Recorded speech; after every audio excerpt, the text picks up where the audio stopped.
Okay, good evening, everyone. It's the dot of 7, so we'll get this meeting started. Thank you all for coming along this evening. This is a meeting of Frome Town Council. I'm Sarah Butler, and I will be chairing this evening. Just to let everyone know, as well as everybody here in the room, we also have people joining us online. Give them a wave. For those that are in the room, just a few things to remember, housekeeping-wise. The emergency exit over here. Point is the far side of the car park. The toilets are at the end of the corridor on the right, and there's an accessible toilet if it needs it to the right of the lift. Tea, coffee and refreshments over there in the corner. This evening we have Peter clerking and Laura and Sarah will be managing the questions, the participant settings and the IT. Or with live streaming to our YouTube channel, please. I should probably direct that on myself. Those councillors that are attending via Zoom, can you please use your yellow hands if you want to ask a question, and the Q&A boards, and everyone else just use your hands. First of all, we have apologies for absence, and I believe we have apologies from... We've switched mics so they work, and now this one's playing up. Zoom.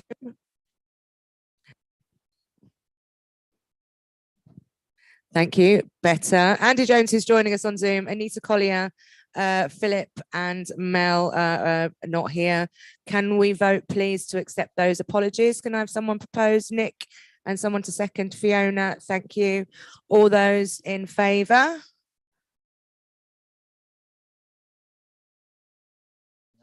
Unanimous. Thank you very much. And also we need to approve the minutes of the last meeting. Oh, have you got a question before that, Fiona? There's a surprise. Go on, darling. I noticed in the minutes as I was reading them, sometimes when it says approved by majority, it says which councillors abstained, and sometimes it doesn't. I'm just wondering whether there's any rhyme or reason to that. Laura. Or voted against. I think that's just something we need to get used to, as in, can we count or ask who has abstained, so I can make a note of it during the meeting so that I can note it in the minutes. It might be quite good just to have consistency one way or the other. Yeah, agreed. Thank you for that. With that in mind, can we approve the minutes from the last meeting? And to propose, Polly to second. Everyone in favour?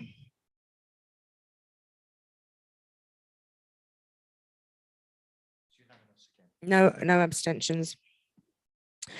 Okay, thanks for that. Moving on to agenda item. Oh yes, do we have any declarations of interest tonight before we move on to the first agenda item? Do you want to declare? Speak into the microphone, please. Oh, it is on. Yep. Can I declare an interest in the football club, please? I've been recently appointed as Director of Community Engagement. That's great. So that means you won't be voting. Well done. It means you won't be voting, but I think it's okay for you to stay in the room to listen to the conversation. So great. Thank you for that. Any other declarations? Okay. So the next item is questions and comments from the public and from councillors. Jill first, then Fiona, and then Nick. Right, well, here I am again, and probably, making waves again, but I do have to bring up the issue with those traffic lights at Iceland. That is the main crossing area in the marketplace. We have timed them. The green light for pedestrians to cross lasts 6 seconds. Rosie here has had to hold up traffic while escorting people with mobility problems and ladies pushing, one of these little trolleys, and they cannot get across in 6 seconds.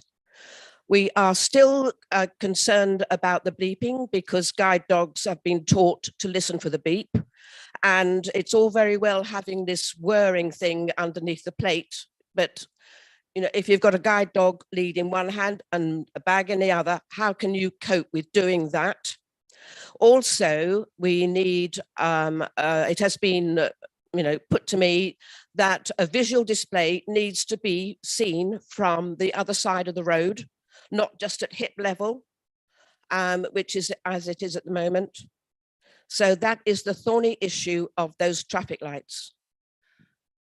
Thank you. Yeah, You know, we had police have been aware of it, and they are contacting Somerset Highways. Who is in charge of traffic lights? that will be Somerset Highways, I believe, and I think we are already on the case of Well, looking I mean, into how that it's can in be the improved. paper, and it has been, you know, a bit of a problem since the day one of those installations. Agreed. Okay. Yeah. Right.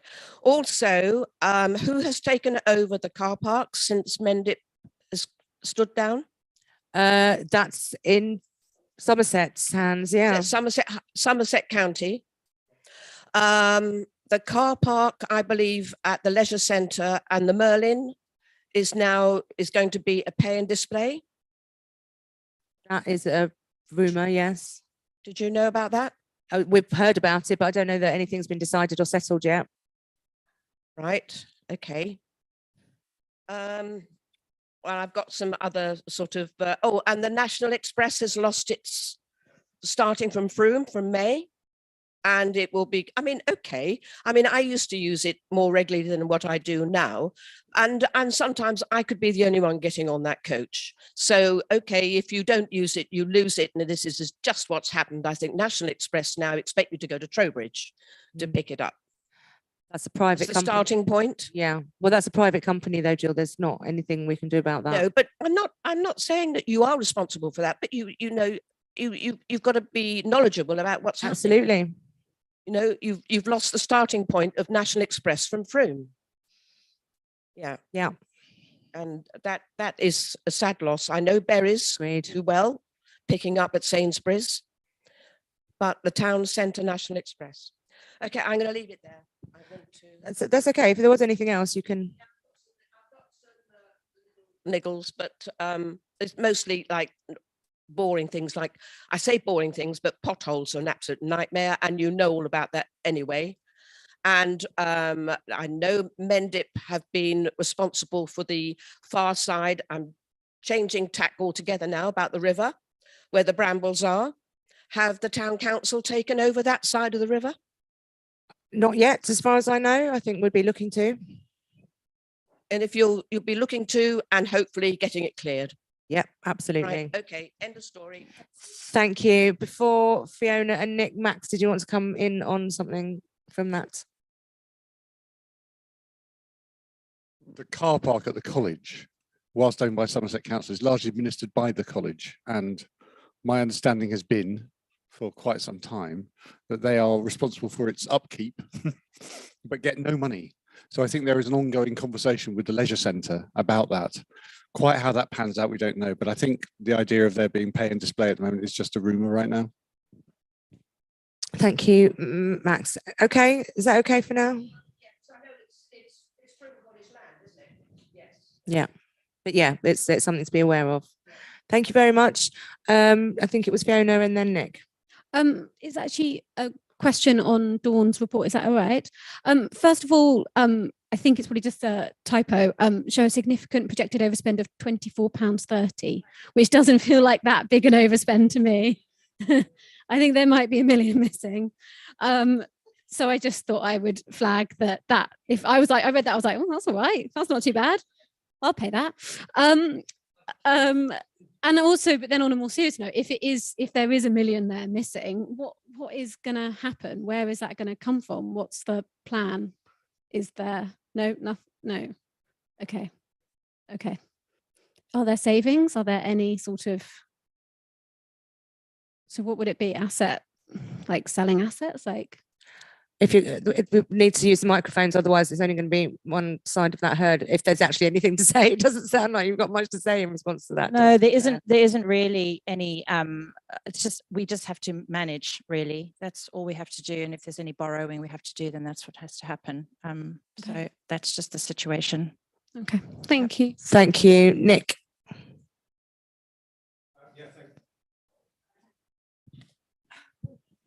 Thanks very much. Good evening. A couple of things. One is almost like a point of order, really, in relation to dropping his glasses somewhere. In relation to the points that are raised at this meeting by members of the public, like Jill always raises points, and others do. How does that translate into an action? that goes to who we're asking the question of and then coming back, because it doesn't feel like there's ever responses that come back to us. So kind of, can you answer that? And then I'll ask a couple of questions, please. I mean, naturally, if you would like an answer to any of those questions, then we will take it upon ourselves to try and respond. And in one or two instances, of course, it's that there's nothing we can do about the situation. For example, the National Express situation. But certainly, as far as the traffic lights are concerned, I've made a note of that, and will follow that up with my contact at Somerset Highways to see where they've got to in terms of dealing with that problem. So I can assure you that that will be picked up. I think the question about the pay and display, that Dawn, you've agreed to pick that up, so that's great. I'll pick that up because I'm speaking with the Leisure Centre next week anyway, so that's perfect timing. So I'll pick that up because it is in my division as well. Okay. So we'll certainly follow up on those that have been raised so far. Of course, yes, of course.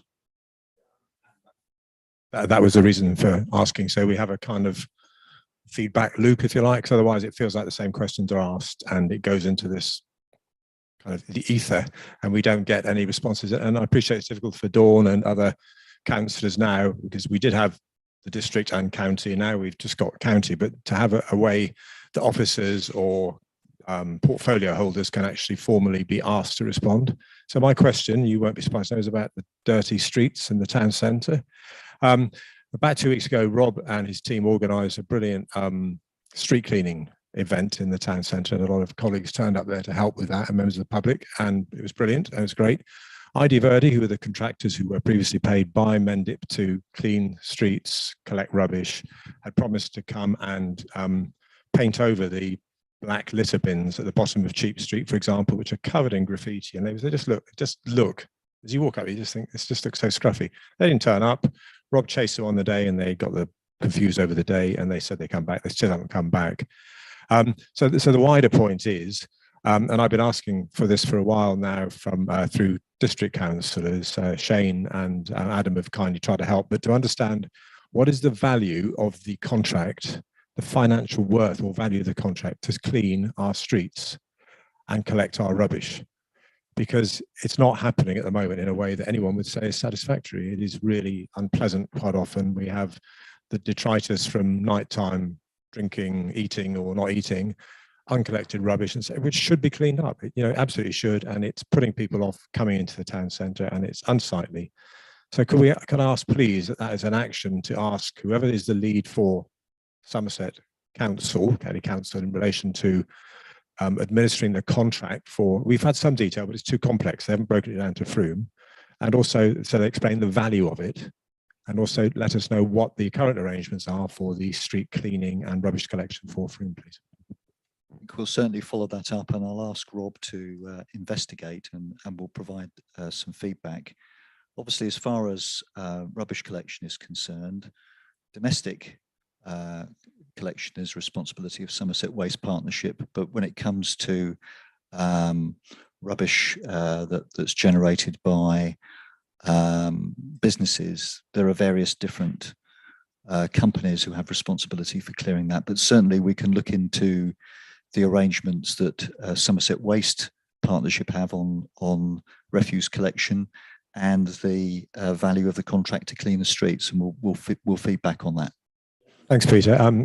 Rob, I know, has been working really hard anyway on this, and unfortunately he has, and I have run into quite intractable and difficult officers, frankly, nobody here in the room, who just don't respond when they should respond and hide behind all sorts of reasons for not providing information.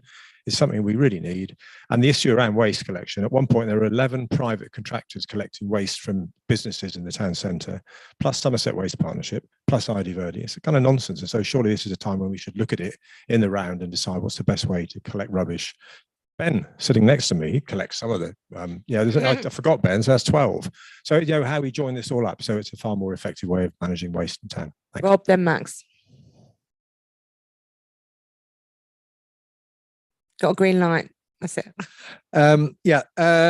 Now that Mendip is no more and the department's been merged, all the departments been merged with county, I was wondering if there's any knowledge in this room about who heads up neighbourhood services. Maybe we don't know, but I just wondered if anyone did know who I can direct the email to now there's been the changes. There's so many little sort of technical things going on here. So the key thing you want, they won't break down the value of the contract to Frome, because it's not won't be constructed in that way. But you should be able to get hold of what's called the service level agreement, which is the level of service which is supposed to be provided to each of the towns. So we should be able to get hold of that. Also, just Fiona asked a question about Somerset's budget. They will have to find out of savings, basically, so that it will. No, sorry, they'll have to deliver more savings, is what I mean. I don't mean that they find it from, so but they have no. They've got a certain number of reserves which they might be able to use, but probably not on an ongoing, well, certainly not on an ongoing basis. So they may have to plug that gap with reserves, but it will mean equal cuts next year. And is that going to mean cuts to, and I don't know how you even decide what an essential service is, but is that going to mean cuts to it? Given that almost all the services that are run are essential, yes. Okay. Can I also make a suggestion on the street clean thing, and only if Dawn is in agreement? But I remember Martin at some point saying, and I've had a lot of success with this, like CC me in on an email about anything. Would you mind being CC'd in on emails about this? That might help. That sounds great. If that's okay, Dawn, I can pose the question, CC you in, and between us we can maybe at least identify to whom it should go and give an update next month. Yep, thanks. Steve. Very quickly, I would just like to thank Dawn and Adam for their updates, actually, because I found them really useful. And I wonder if our Green colleagues could do the same at some point. Yep, okay, noted. I'm sure we can ask for that. We asked our Green colleagues. Yes. Dawn's had her hand up first, and then Nick. Just a quick update on 3 very short things. Frome is part of a trial. You would have seen in my notes, but Frome is part of a trial for flexi plastic recycling. By 2027, we're hoping to be able to recycle flexi plastics. But the problem we can't do at the moment is we can't, because it's so complicated. Some of it is very low quality, and it's all different from bubble wrap right through to crisp packets and cling film. So you're part of a trial in mostly Frome North, part of Frome East. There's going to be about 3,600 houses that have been selected demographically, and they're going to receive 2 letters in April, and they'll start curbside collection on their flexi plastics by, I think it's the end of May. If it works really well, then it'll be rolled out to hopefully the rest of the county, but it's all part of a trial that will go national, hopefully, as part of a bigger trial, so that by 2025, we've got something in place to start recycling flexi plastics, which is really nice to be part of that, I think. And then the other thing is, I did mention as well about the parish road shows, which I've been having. Well, I had the first one in Road, which was really good to get people in Road access to more services, because some people just really don't know where to go and what's available. So I had the bus partnership, village agent, health connector, the health connectors, the gardening together as well. Unfortunately, because it was Easter, it was the Citizens Advice, Active and in Touch, Green Connectors, Deaf Plus and Age UK are keen to come next time. But I'm also thinking that maybe that's something that can be slotted into the LCNs, because that's a really nice way to kind of link the community with what services are available, especially if people don't have access or don't know what's available. And then the last one is just business. I think people in Frome have often thought that so much happens in other parts of the county, especially in relation to Somerset Chamber of Commerce. But this week last week we met at Adventure to hopefully start thinking about collaborations in training and use them as a venue. And the first Somerset Chamber of Commerce event is happening in May at the Fussell's Farm. So it's from farm to fork, really, which would be a really nice day out if anyone's keen to go. The tickets are online, but it's a really nice way to start bringing the Somerset Chamber up here. And yeah, I think things are looking really good. And then I met with Nick as well to chat about the market, because a few people are concerned about Wednesday market just dying. So we've got some plans, and we'll get some stuff going. Thanks, Dawn. Nick. Yeah, thanks. Max, I just want to come back on something you said about the cleaning contract or the waste. What did you say that Somerset wouldn't do or couldn't do? Or? Microphones. Sorry. We know exactly how much is spent in Frome. Why can't they do that? Why, if we ask for that, can't they do it? Because it's not, it's very difficult to calculate. But the service level agreement is what you need to know about. We've seen whether that. it's being met or not. I've seen that, and that is they basically mark their own homework. What I want to see is what do we pay? What do we pay? And why I don't understand why they can't provide that for us. No, it's wider than that. No. Whatever. Yeah. You could probably calculate it, but it'd be a hellish thing to do. But you could probably calculate it. We've looked at it, haven't we, Rob? And it is extraordinarily difficult. So I do think surely that those who have agreed it just feels like it's one of those things where people say they don't do that, we don't do that, and we should be saying, hang on a minute, why don't you do that? Because we want you to do that, because we're actually ultimately paying you to do it. Bigger question perhaps for later. You could probably break it down per capita. You could do it something like that, but again, that wouldn't necessarily reflect the cost of serving the Frome population. It just wouldn't be calculated in that way. That's my only point. Okay, to be investigated. Thank you. Were there any other questions or comments from any councillors or any members of the public before we move on? Okay, thank you very much for all of that. Our next agenda item, and this is for a decision. This is about the local cycling and walking infrastructure plan. And we are going to have a little chat from Nikki. Little chat. Little bit of blah from Nikki. And I've been told it needs to be a very little chat because I've got about 20 minutes. I know I speak fast normally, but have you got a clicker? Yeah, fab, thanks. Great, thank you. Hello, I'm Nikki Brain, Resilience Manager at Frome Town Council. And I'm going to give you a very quick talk on a piece of work that we've been doing over the last 18 months to produce a cycling and walking infrastructure plan for Frome. So what is an LC whip? I'm going to refer to it as an LC whip going forward, much less of a mouthful. It's something that's been produced by the Department for Transport. It's a process to establish an evidence-led network of walking and cycling routes for a place, whether that's a town or a region. Methodologies set out by the DFT. And it's now a requirement for local authorities, so in this case Somerset Council, to have LC whips for areas if they want to apply for funding for active travel infrastructure, so cycle paths, footway upgrades, etc. So it will sit under Somerset's new local transport plan when that is produced. I know that's in the very early stages of getting going, but in the meantime it will be a standalone document that we can refer to. So why is Frome Town Council leading on this piece of work? Well, as usual, we jumped the gun and decided we really wanted one. So we applied for some funding to develop one through Somerset's Climate Emergency Fund, without realising that we were on a list somewhere to have one produced for us by Somerset. After a conversation with the officers, they were happy for us to kind of continue and project manage the report and the production of the report.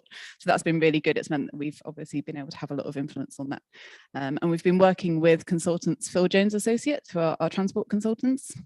They came highly recommended to us by Shrewsbury Town Council, and they've worked on, they're working currently on projects for Winchester, for Farnham, so towns as well as big cities. And they're also helping to develop the guidance on producing LC whips, refreshing that with DFT. So they're really at the forefront of this kind of work. They understand best practice, and yeah, just found them really, really good to work with. So the good thing about Frome Town Council leading on the piece of work is we were able to influence the kind of engagement. We created a working group of councillors, officers, and also community representatives, including people representing access. So we had Karen Stewart, who's a co-chair of Fair Frome, who leads Access for All as a wheelchair user on the group, along with other representatives looking at walking and cycling. We also used a lot of data from a study that we did a couple of years ago called Walk Ride Frome, which was a big survey that we did via Commonplace, which enabled people to map specific issues they had around walking and cycling and kind of danger points. So instead of doing the same exercise again, we used the data from that because that exercise was really done at the time to inform work like this. So that was sort of the big piece of public data that we used. And just to quickly touch on why we wanted to do it, obviously Somerset needs to have one, but why we wanted to be involved is really just that active travel is one of the best things that you can spend public money on in terms of outcomes around health and well-being. We know that active travel has the potential to reduce avoidable health impacts that can lead to billions of pounds worth of savings for the NHS every year. It's also really about safety and enjoyment of our town, having the right to be able to walk into town on a safe and attractive route. If you're walking, if you're cycling, if you're wheeling, you're likely to stop and talk to people in the street, you're likely to pop into a shop or a cafe. Like there's a lot of real kind of benefits to promoting active travel in town.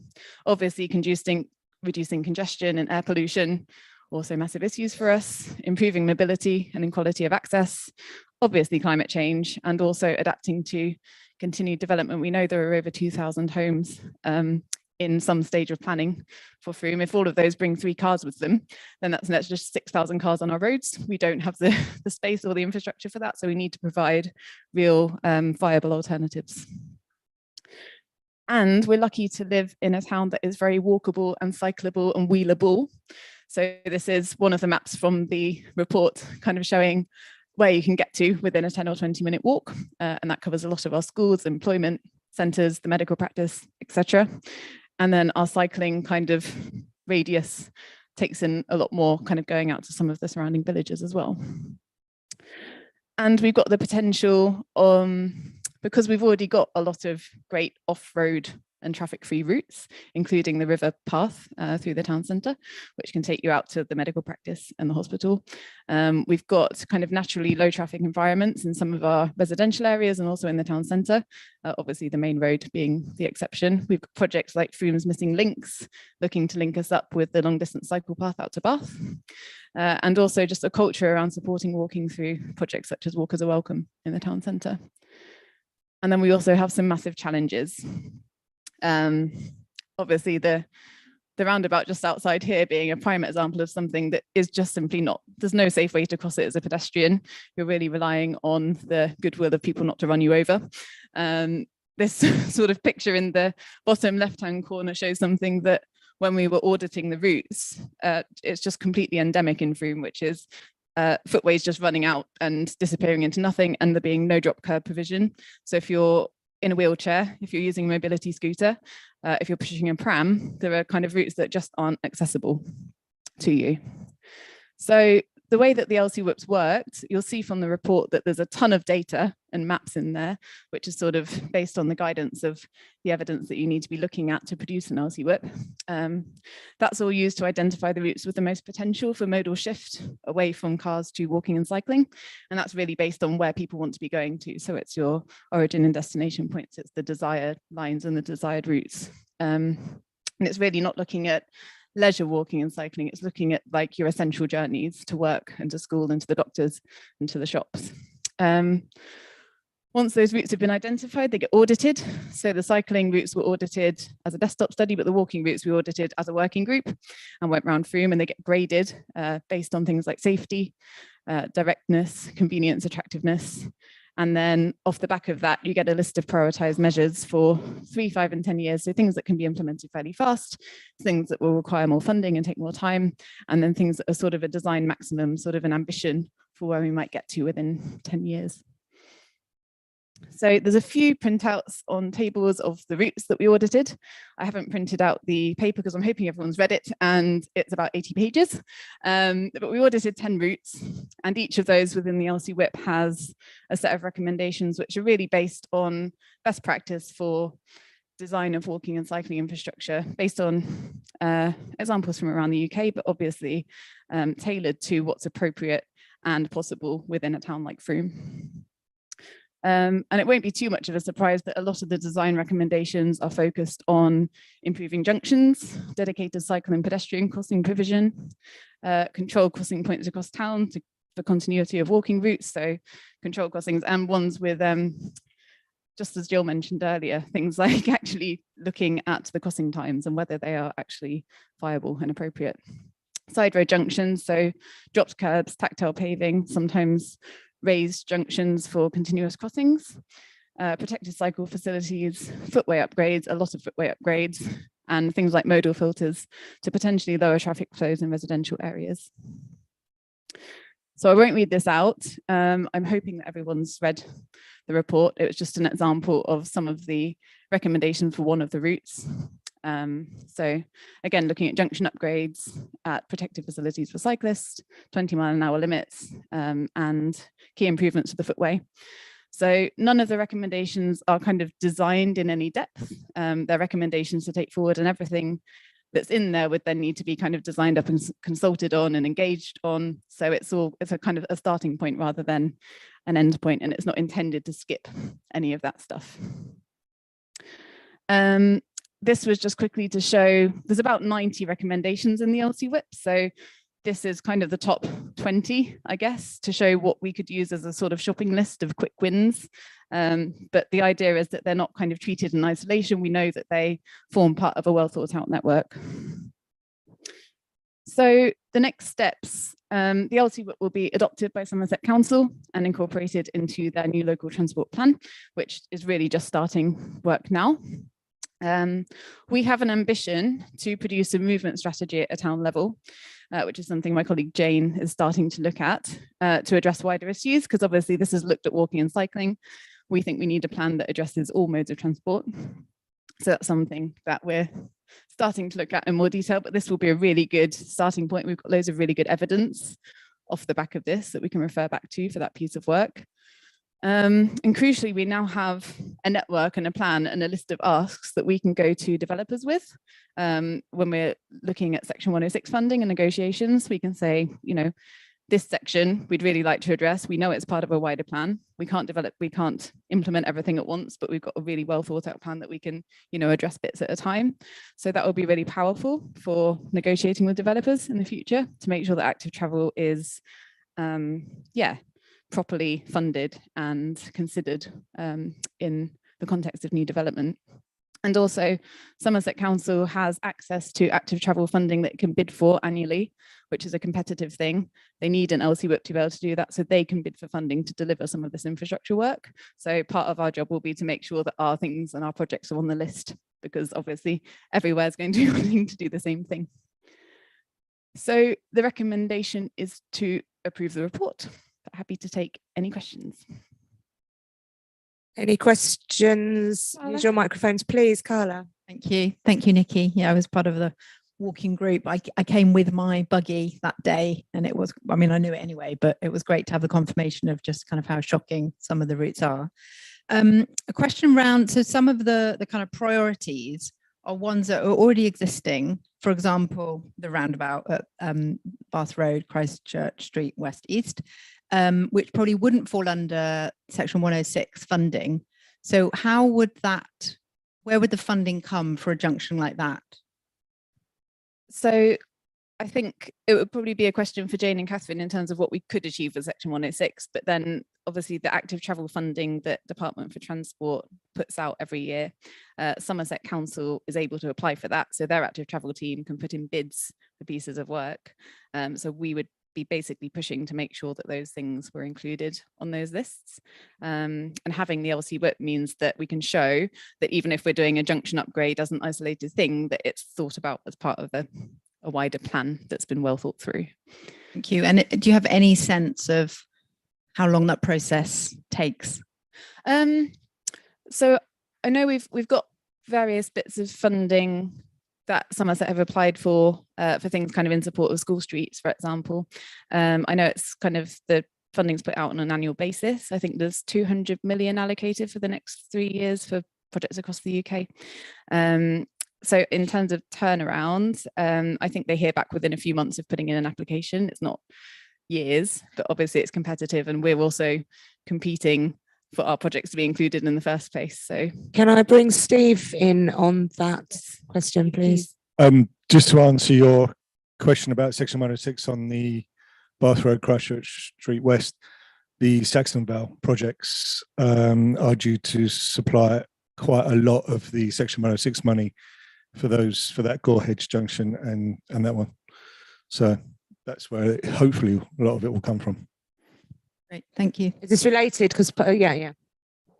I was just going to say, because one of the things that I've sort of realized through a conversation with Nikki, and he's going to have to fill in the details because I can't quite remember, but there's also with a lot of these things that it does have a bit of a snowballing effect as well. So we've noticed off the back of school streets, there's been Sustrans have potentially are nominating us as able to get more funding potentially from that. And then there's another bit of funding that I've forgotten about from Somerset, potentially being an active travel town, a scoping exercise. So it kind of, there is a sort of a snowballing effect here as well, that the more we do, the more our reputation, we show such a commitment that then we're more, more attractive for funding, because there is that real commitment there. Yeah, so Sustrans' involvement in school streets has been a really good example of drawing in other funding. They've got access to other DFT pots that Somerset don't. And we have managed to actually get a considerable amount of extra match funding for school streets. And because they also manage the National Cycle Network, like the Route 1 in the LC Whip actually used to be NCN 24 along the river path. It no longer is. It's now diverted on Somerset Road. But Sustrans, can access funding for upgrades on those kind of routes if they're under their remit. Polly, then Max.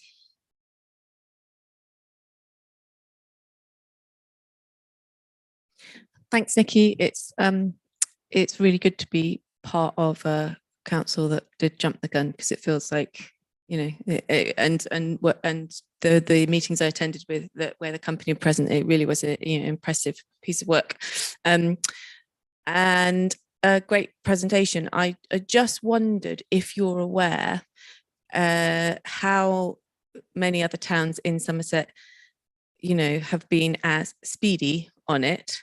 Because when you say we're in competition for funding, if funding comes up and we are only one of a handful, we are more likely to win funding. Yeah, so Somerset produced LC Whips for Bridgewater, Yeovil and Taunton, as you would expect, first. And then I think we were on a list to go with Wells Street, Glastonbury and Chard, which Mendip actually produced. I think they did one for the whole lot, and I think we were going to be in that list from my understanding. So actually we've ended up having our own one independently, which I think has been really good. And I know that there's a couple more coming forward, and I can't remember where off the top of my head, but they're sort of being done. But we have, So we're complete before quite a few towns in Somerset already. Yeah, exactly. Thank you very much, Max. Yeah. It was like we're sort of building a jigsaw bit by bit, and like this is a really good bit of it. School streets is another really good bit of it. But when we were at the LCN meeting the other night, there was a massive interest from surrounding villages in the whole issue of travel and transport, active travel, et cetera, et cetera. And of course, what happens with them also then affects what happens with us in the town in terms of, carbon and congestion and all of those sorts of things. So I'm really in favour of the movement strategy, which takes all of these things into account, because it just feels like we keep kind of picking up bits of the jigsaw and saying, isn't this good? But when we try and fit it all together, I'm still not quite sure that we are doing that right. Yeah, I completely agree. And we did ask Somerset right at the start whether we could include surrounding parishes in the LC Whip, and they were like, well, it's not quite how it works. Like, it needs to be your boundary, really. Beckington have produced their own, which is great. And we've met with them several times to make sure that what we're proposing sort of matches up. But I think there's a lot of potential for the next phase to bring in. Potentially, and also some greater say over the way in which the highways budget is used and where the priorities are for that as well. So I mean, all of that is to play for in the LCN and the unitary debate as well, I think. Sounds great.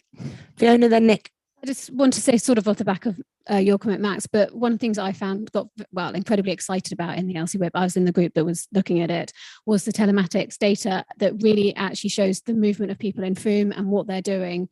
And to actually have that, I think we've had sort of questions about it before and thinking we don't really know what everyone's doing. And to actually have that sort of confirmed was incredibly useful. So I don't know how other parishes, whether they're able to get hold of that data, because even just that data is incredible. But I think it really emphasised, to me anyway, the amount of journeys in Frome that are short, that are intra journeys, are bypasses doing its job mostly on a north to south access. Lots of people are using that. And there is a high amount of journeys within Frome. coming in and out of town, which to me is also incredibly exciting because they're actually journeys that we could switch to active travel as well, if the active travel options were safer, more attractive, easier, etc., which is what this is doing. But I just want to emphasize that it really was like there was so much. I mean, there was I think I joked at one point there was enough data to make Max happy. Like it was like come on, you sure? I was reading it through just incredibly like this is amazing. It really is rooted in so much data, and PGA did a great job, and so did Nikki and the team. It's been really, and everyone involved in it as well, because there was genuinely a lot of community representatives involved in it who came out on walks and contributed and fed back and everything, which was really great. Fantastic. Thank you for saying that, Fiona. Well done. Nick. Yeah, I mean, just really probably extending on from what Max was saying, it's about looking at this in the broader picture. And I think it was actually Mrs. Dorrington who pointed out to me a couple of months ago that one of the main factors in why we have so many large vehicles coming through the middle of the town is because of the railway bridge on Coal Ash Lane, where lorries can't go underneath it. So they all come along here. So you get these huge lorries that come along, across that awful roundabout and then go through Keyford or the Butts. And so it's understanding the wider picture, not just, I'm sure you're doing that, but it's just, there's some very real problems and real highways issues that we need to look at and they need to invest in. Yeah, I really hope that comes in the movement strategy part of what we do next. Definitely. Brilliant. Thank you very much, Nikki. Any final questions before we vote on the proposal? Sarah, sorry. Sorry, Helen Kay would like to speak. Helen? Okay. Yeah. Okay, thank you. Thank you, Sarah. A couple of points. For Nikki, I might have asked this question before. You said that when you did the analysis for the LC WIP that you looked at all the new developments going in the south of the town. There's going to be over 500 houses down there. But at the moment, the main routes that you've identified, it sort of stops at the Mount. I can understand why, because it might be outside of the actual settlement boundary. So that might be a reason. But I mean, you could say the same for a lot of the other routes. You've stayed within the built up area, and that might be part of your remit that you have to do. There is some money, somebody talked about the jigsaw. There is some money coming from the developments down there, from David Wilson Homes. They put aside, we managed to lever in some extra Section 106 money to improve the pedestrian access down there on the B3092. And I don't know if you're aware of it, but we'd like to be able to put a crossing at the top. I don't know if Anne Hills is in the room, but she knows about this, at the crossing at the top of the public right of way. And that's something that I still need to action and get on with. I've started talking to people, and that hopefully will then fit in, be another piece of the jigsaw. But overall, the movement strategy, I'm on the working group that looking at the movement strategy with Jane Llewellyn. And I just wanted to say that at the moment, we had quite a long discussion about whether it should be Frome and immediate surrounds or whether it should cover the whole LCN area. And we decided that in order to make it manageable for now, that we would just look at Frome and the immediate surrounds. This may be going off into a different conversation that you need to have another time. But I mean, it would be quite interesting to see what people in the room think. But the LCN, what came up at the LCN was that it's like we need to have an LCN wide strategy. So it's like we're kind of creating these layers on top of each other. And I just wonder if we need a strategy about strategies almost. And I wanted to say that in terms of my experience in Wiltshire, when they went unitary, so many of the partnership and area board meetings there were dominated by transport issues that they decided to have a separate working group that met, I think, monthly or every other month, dealing just with transport issues, because it started to dominate the meetings. Because I mean, in a way, it's a good thing for our LCM because it will bring everybody in and it's something that everybody can relate to. But I think over time we might have to hive that off, and because it could end up dominating meetings. Oh, and lastly, just wanted to say that somebody asked about the Gore Hedge junction, and Steve did say that that Saxon Vale developers were going to put some money towards that.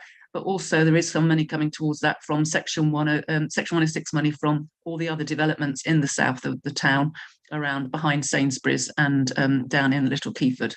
Okay, thanks. Thanks, Helen. Did you want to come back on any of that, Nikki?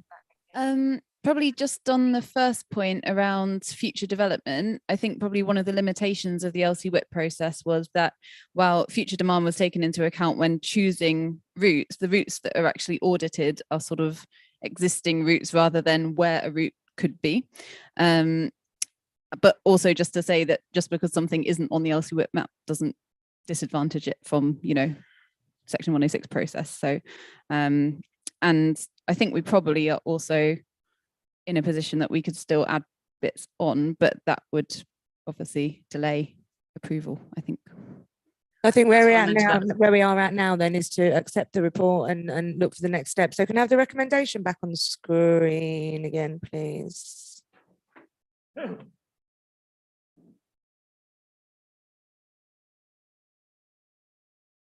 There you are. Could have remembered that one, couldn't I? To adopt the local cycling and walking infrastructure plan for Frome. Carly, yes, yes. Carla, yes, and seconded by Mark. And then everyone in favour.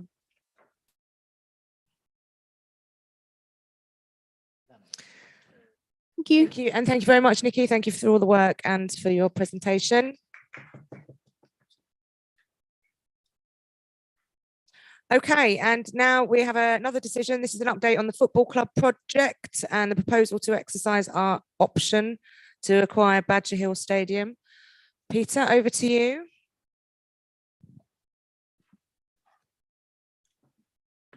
So we've reached a critical stage in this project. There's a lot of work has gone on over the last 12 months. And what I'm going to do is just tell you a little bit about the progress that we have achieved. And then talk about the next key decision that needs to be taken. And I should just, before I start on the detail, is just introduce you to Johannes Muller, who's with us tonight. Johannes has joined us as a consultant, primarily to support the development of the new Frome Town Community Benefit Society. But Johannes has also been a critical friend to the Town Council in the development of this project. So thank you, Johannes. And Johannes will be available to answer questions later. So another jigsaw puzzle for you. There seems to be quite a popular theme tonight. And I have likened this project to a jigsaw puzzle because there are quite a few pieces that need to come together for us to achieve success in terms of protecting Badgers Hill Stadium as a community asset. The pieces that you see in this particular jigsaw puzzle represent the various objectives that are in the council plan. And all of those that are marked green in the analysis in the paper that you've received are represented here in this jigsaw puzzle. There are two which are actually outlined in grey, and those are the ones in the paper that are identified as being green stroke amber. So where possibly we haven't made as much progress as we hoped by this stage. And I'll come back to those very shortly. And then there's a piece of the jigsaw which is right on the end there with the arrow alongside it. And that represents, if you like, the next step for us to take in this project. Apologies that this is actually quite small type on this, but that last piece in the jigsaw is around us exercising our option to acquire the Badgers Hill Stadium and to grant a lease to the Community Benefit Society that I just mentioned, and also to secure a return on our investment. So those are all important objectives identified in the council plan, and I'll come back to those as well very shortly.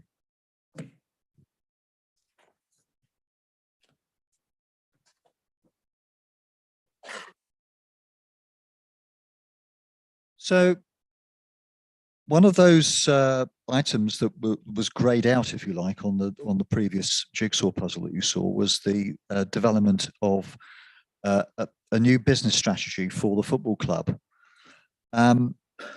It's important for me to say that there has been quite a lot of work already done in this area. We were tasked here at the Town Council to work with the football club to help them with the development of a new strategy. And that was very much in the wake of the financial difficulties that led to our early intervention and the decision to pay off a debt that was owed by the club to a company called Gold Chevron, and that happened last July. But with the help of financial experts and also working with directors from the club board, we undertook a review of the club's finances. That was completed last summer. And some recommendations were made to the club board, which they looked at quite closely. More recently, one of the founding members of the Community Benefit Society was involved in supporting the club in the development of its budget for this year. The club has also taken on a new financial director. They will be starting work at the end of the current football season. And the club has also strengthened its commercial arm, looking at things like sponsorship and how it can improve its income in that area.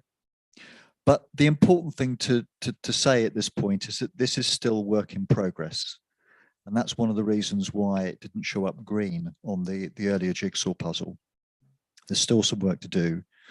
And this is an area of work for the new Community Benefit Society to focus on and to meet the challenge in that area.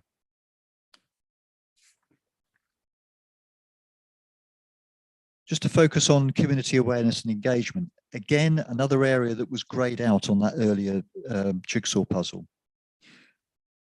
It's important for me to say that throughout this project, throughout the last 12 months, we have worked very hard to ensure that the wider community is aware of this project. We've also worked very hard to try and ensure that the wider community is as engaged as possible. And a key event happened last October, the 3rd of October, where 120 people came together at the clubhouse, at the football ground. And the steer from the majority of those who were present at that meeting was that they wanted to see the establishment of a community-owned club and establish a community benefit society as a mechanism for moving in that direction. And after that meeting, a number of volunteers came forward and said that they wanted to be involved directly in that process. So a number of project groups were set up, one looking at the governance of this new community benefit society, one looking at community outreach, and another one looking at facilities and funding.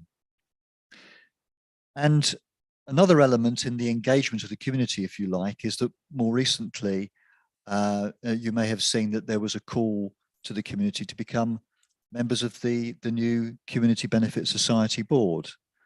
The Community Benefit Society has now been established. It's been registered with the Financial Conduct Authority, but now an interim board needs to be established to enable the Community Benefit Society to start its work.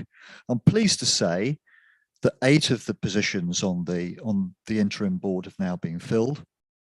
And very shortly, that new board will be coming together. But all of these things that I've been talking about are, again, just the start of that community engagement process. There is a lot more work that needs to be done. And again, a challenge for the new Community Benefit Society to pick up.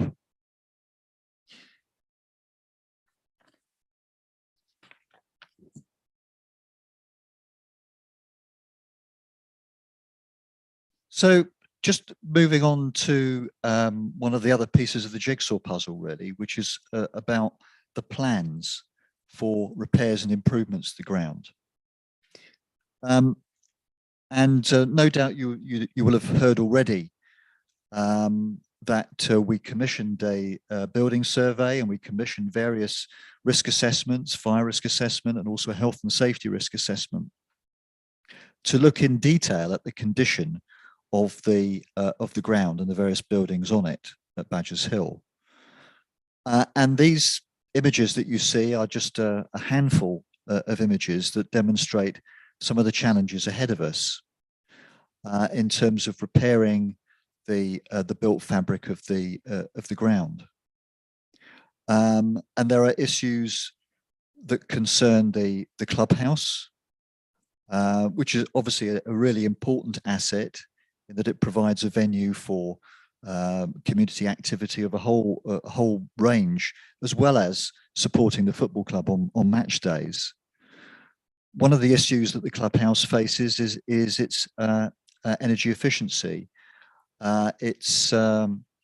It has a roof without insulation.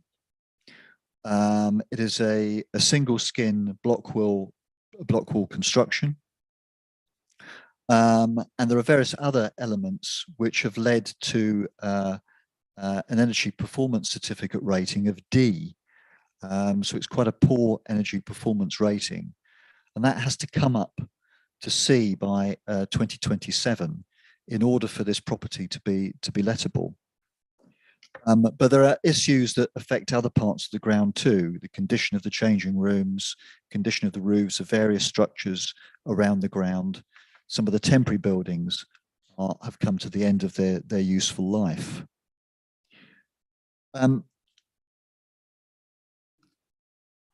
So what about the plans to deal with these issues? Well, I'm pleased to say, sorry, let's move. Yes.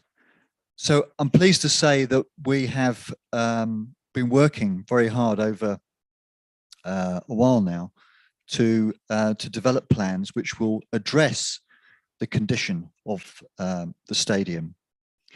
And they include urgent repairs to a number of the buildings and structures, totaling £224,000. We have also identified the need for improvements to accessibility and some ways in which we can improve accessibility to make, for example, the clubhouse much more accessible. There's also a proposal for new facilities. So the changing rooms, the proposal is for those to go and for new accommodation to be provided. New meeting rooms and classrooms in place of temporary accommodation that's currently being used by the club, and new first aid and physio facilities. The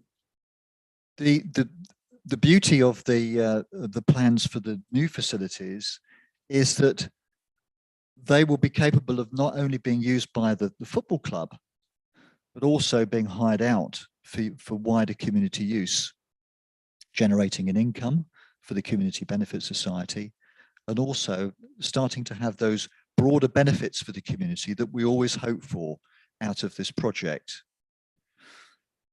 There are also plans to bring in some important funding to help the Community Benefit Society get on its way, because at the moment it's without a budget.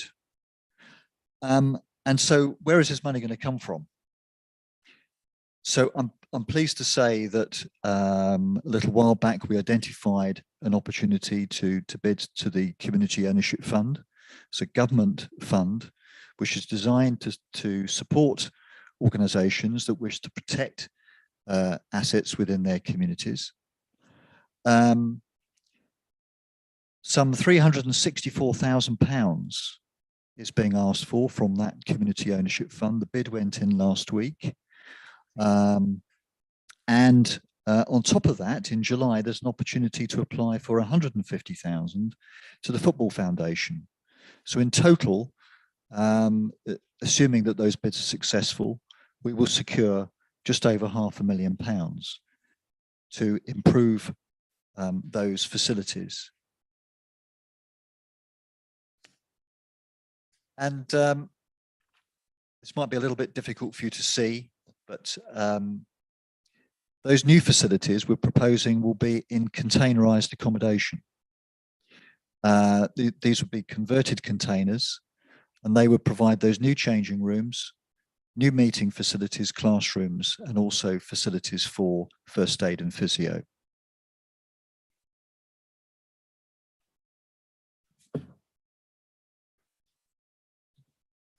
So back to the jigsaw puzzle. The jigsaw puzzle is nearly complete. And the next step really is for the town council to exercise its option that it secured last July when it paid off the debt, and to lease that ground to the Community Benefit Society that's now been established. And why are those next steps so important? Well, firstly, they will enable the community rather than the football club to manage the asset in the future. If we grant a lease to the new Community Benefit Society on acquiring the ground, then the community will begin to manage the asset. They'll provide a mechanism for raising external funding for vital repairs and improvements without us exercising our option and granting a lease to the Community Benefit Society. That funding will not come in our direction. And finally, all of that we think will be of great benefit, not only to the football club, but also to the wider community. So what's the deal? Because there is a deal here, and it involves a deal between the town council and the new Community Benefit Society. The proposal that's before you is for the town council, once it's exercised its option to acquire the freehold of the ground, to grant a 25-year lease to the CBS with suitable breaks and rent reviews, insured by us in year 1, and then it will become a fully repairing and insuring lease for the CBS from year 2. A rental deal that's affordable, so that this won't be a market rent that we will be charging here, and that's important because the discount will help to lever in external funding. That is our match funding. The Community Ownership Fund requires a 50% match from the town council. So our match for the funding that we hope to receive from the government will be in the form of a discounted rent. And then the last item in the deal is the option of a loan to the CBS of £5,000 up front. That's to provide some funding that will help the CBS to obtain legal advice and to do other things that it needs to do before it receives that government funding. And the proposal is that that's a repayment in years 2 to 4 of that 25-year lease. And what do we get in return? So what's our side of or what do we receive as a return on this deal? So we get a return on our investment, which is similar to the interest that we would have earned on the money that we have spent in the bank in the early years. A commitment by the Community Benefit Society to repair the ground and to ensure that there are essential improvements to the facilities on the ground. And the last point is really important, is to ensure that the stadium has meaning not just to the football club, but to the wider community as well. It isn't just about football, it's about the broader benefits that can be achieved. And the last one I just wanted to highlight for a moment, and this was highlighted in the report, is about the risks for us in terms of taking these next steps. And I need to highlight to you, of course, that there is no guarantee that these bids will be successful. We have worked very hard to try and ensure that they are, but there is also always a possibility that they may not be successful. And so where would the funding come for repairs and improvements if we don't receive this funding from government? Now, there are some options open to the CBS, and one of those is to raise community shares. As a community benefit society, it has the potential to raise shares from the community, and that potentially would be matched by the National Power to Change Community Shares Booster Fund. So whatever the CBS is able to raise through community shares could be matched. So that is a plan B if the initial community ownership fund application is unsuccessful. But of course, we keep our fingers crossed that it is successful, and we should hear in about 8 to 12 weeks. The last thing I should say before I invite questions is that there are some revised recommendations, and they are in response to the question, question that was raised by Andy Jones when this report was published. So it's about the terms on which the loan option may be repaid.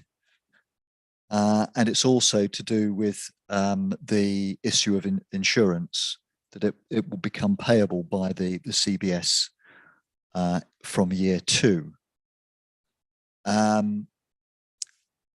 But I'll come back to the recommendations originally in the paper, and obviously take this opportunity to invite questions. Thank you. Fiona first and then Carla.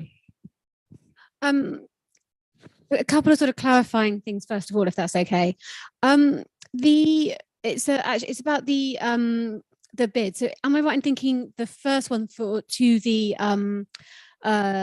community, sorry, I can't remember the names of them now, community ownership fund, that is for the essential repairs, and you're doing a separate fund which would be for the second bit? It's all part of a package. Sorry, it's all part of a package. Okay, so it's sort of the way that this has been proposed to the government as part of the community ownership fund bid is that our match funding, is an important part in that. So the discounted rent is our match, but the other part of the match for the government community ownership fund money is the 150,000 from the Football Foundation. So what we have said to the government is we will be making an application to the Football Foundation. We've already had conversations with them that have suggested that there is an opportunity to bid, but it should be seen as all part of one package, which is about enabling those repairs and essential improvements, and also the revenue funding to come forward to enable the CBS to start. I don't know whether Johannes would want to add to that at all. Sounds good. Okay. And you said, can I reference something in the business plan, or is that, or not? It's not confidential. Am I okay to mention something? In the business plan, there's a couple of potential other feasibility things that were looked at, containers and an artificial pitch. Is that also, would that form part of a future bid, or is that where sort of, sorry, I have to admit, I didn't fully read the appendices. I did read the main thing, but the appendices. I'm going to ask Johannes to answer that one. That's medium, long-term development projects, and there's still a lot of work to do around the feasibility of that. But the site provides more potential than what is described now. I think that's important to note, that a lot can be made of the facilities that are there. The community hall that is part of the venue, the new meeting rooms and all of that, which will be leveraged by the repair and improvement project. But there is more space and more potential in the future to make more of that site. So this is like the first round, to secure to do the essential repairs and the first phase, and then there could be further down the line. Yeah, it would enable the CBS basically to meet the obligations of a repairing lease. Without that funding, the business is not going to be able to produce sufficient profits to pay for all of these repairs and improvements. So that's what the funding is for. And can I ask, you said from year 2 that it would be a fully insuring and repairing lease. Sorry, I don't understand the term. Does that mean that they will do the insuring and repairing from year 2? There was also a change in the language. Just to be clear, there's an onus of responsibility on us as the prospective freeholder to insure the ground. so that will carry on throughout throughout our tenure, if you like, of this particular asset. It's just that in the first year, the town council will pay for that, and from the second year, the CBS will be charged as part of an overall rental package. So you'll have rent plus the cost of the insurance premium that the CBS will need to pay from that point onwards. Okay, thank you. Carla, then Max. I have quite a few questions. I'm not sure if they're in a logical order, so apologies. Liability. So at the moment, the buildings on the ground, my understanding is that they've failed the health and safety checks. And from what I understand, what you just said, Peter, in the first year, so is it that we are always liable, even if the CBS, we're renting it to the CBS, but as the freeholders, we are essentially liable for the health and safety state of the ground and any buildings on it. Is that correct? There is a liability on the freeholder as much as there is on the leaseholder. But I think that if we can be assured that the necessary repairs and improvements are made, and that the CBS takes full and proper responsibility for those under the terms of that full repairing lease, then that's a reassurance to us as the freeholder. But ultimately, it is our responsibility as a freeholder to ensure that all of that there is a way forward to address the condition of the site. Thank you. That probably leads to the next question then. So the board of the CBS, so the success of the CBS is pivotal. Yes. So who decides who is on the board, and is a representative of the town council on the board? And where does the football club fit with this? Are they on the board, or are they, where are they in the jigsaw puzzle? Johannes? Yep. So, yeah, you're completely right. The success of the CBS is a very important part of this story. A few questions there. The board was appointed by, well, on the selection panel was Mel Usher, as well as a member from the founding members from the CBS, who have appointed this interim board. Now, they lead the CBS until the first AGM, and then it's the public members that will appoint the members. So that's they'll be democratically elected. I think I'm very impressed with the people that we have on the board. Just to give you a couple of examples. So the chair of the board is somebody who's led two very well-known community assets here in Frome, both the Memorial Theatre and the Merlin Theatre. And the vice chair is the chief executive of the of VSO, Volunteer International, or we're volunteering abroad. So there's some high level of competence in the board. That doesn't guarantee success, but it's certainly a good way in that direction. Any other questions? Oh, the football club, in the short term, they are like an anchor tenant for the CBS. So the CBS will have a lease agreement with the football club as well. There will also be discussions for the CBS to take ownership of the actual football club, but that's after more due diligence. Thank you. Well, one more question. Can we try and just swift? So the money. So 400,000, the current budget, if you like, or current expenditure, plus the 5,000 given that will loan to the CBS. So I see in the kind of forecasting of the loan, the return on investment in terms of if it was just sitting in the bank, we would get that back within, can't remember how many years, but what happens to, obviously what's in my mind is we've got 400,000 basically that we can't use, which actually we could have used differently, particularly with buildings coming available in the town.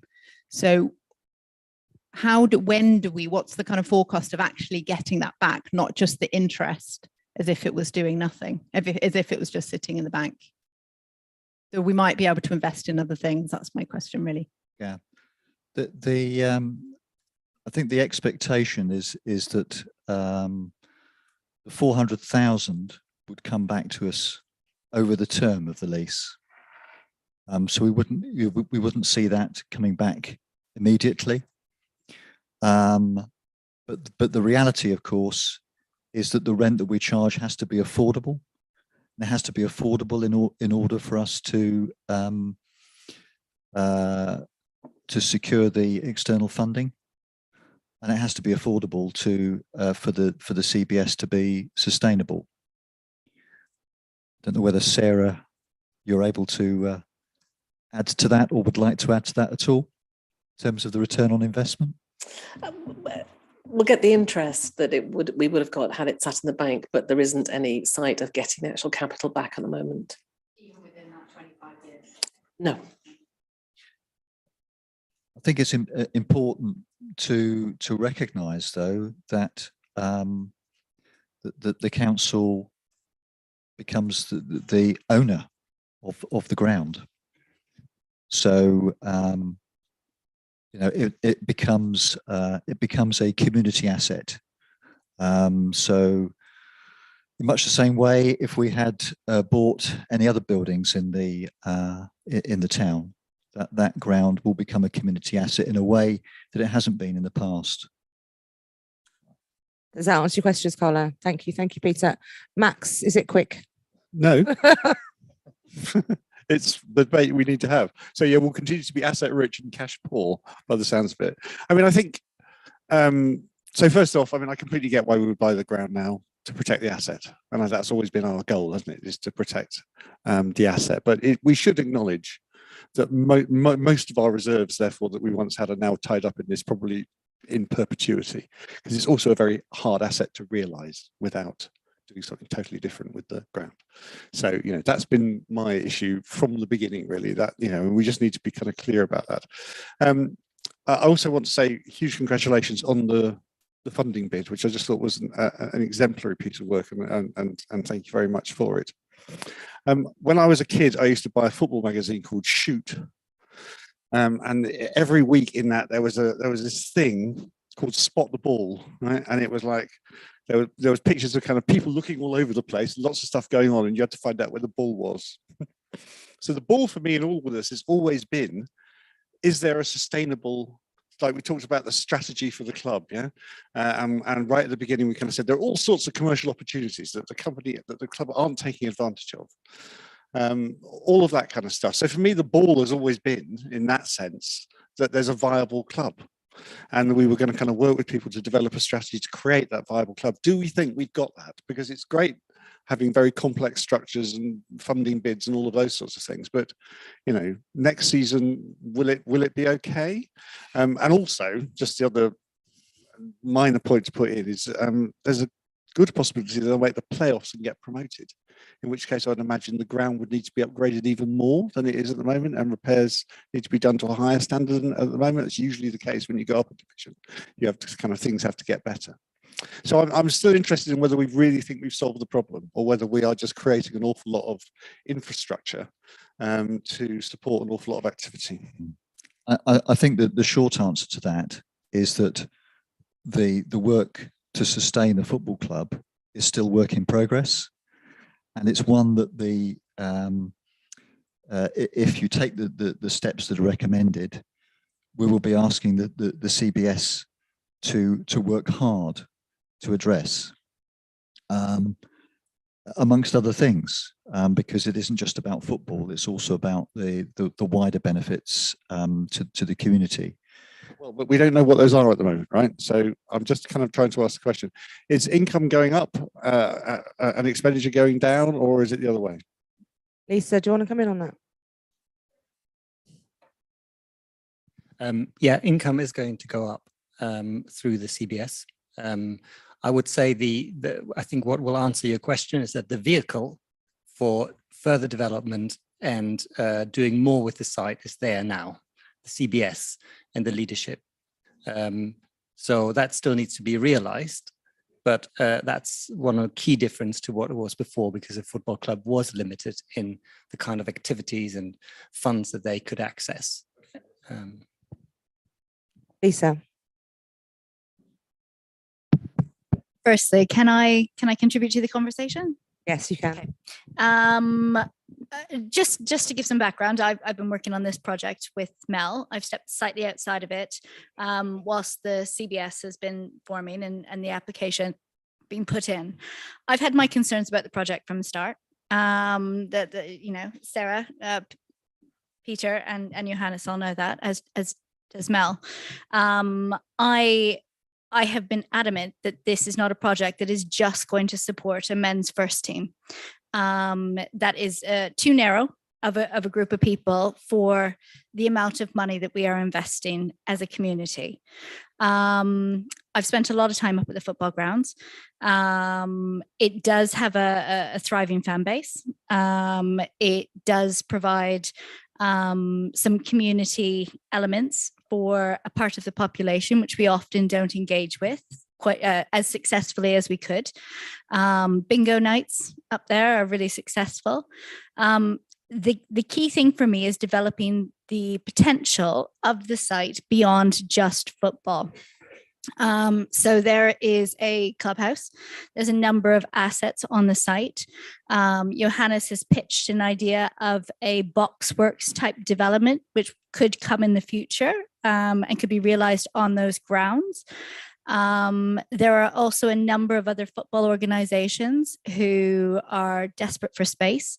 There's about 800 youth who play in the town who before this haven't had any access to the grounds.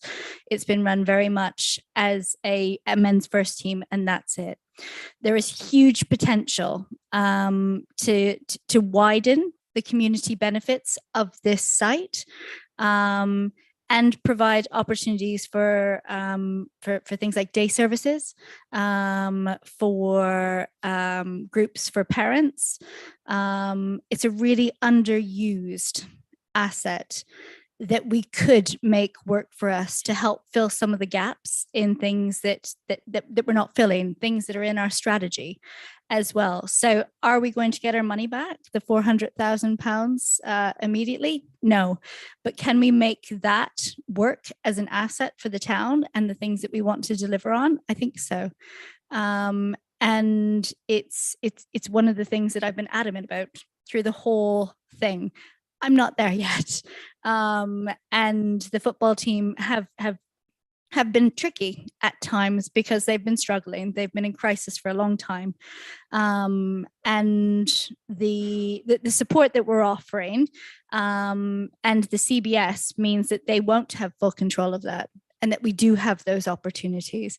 So I don't think that it will be necessarily of an opportunity to make money or get our money back. But it will be an opportunity for us as a town to deliver on the things that we feel are important. Thank you, Lisa. Okay, Fiona. Say that I just wanted to echo what Max said about the business plan. It was incredible and incredibly thorough and well put together, incredibly impressive. And also I did really appreciate the emphasis on both sustainability and inclusivity as like two of the 4 key goals. And I think that's really important. One question I had that wasn't quite answered.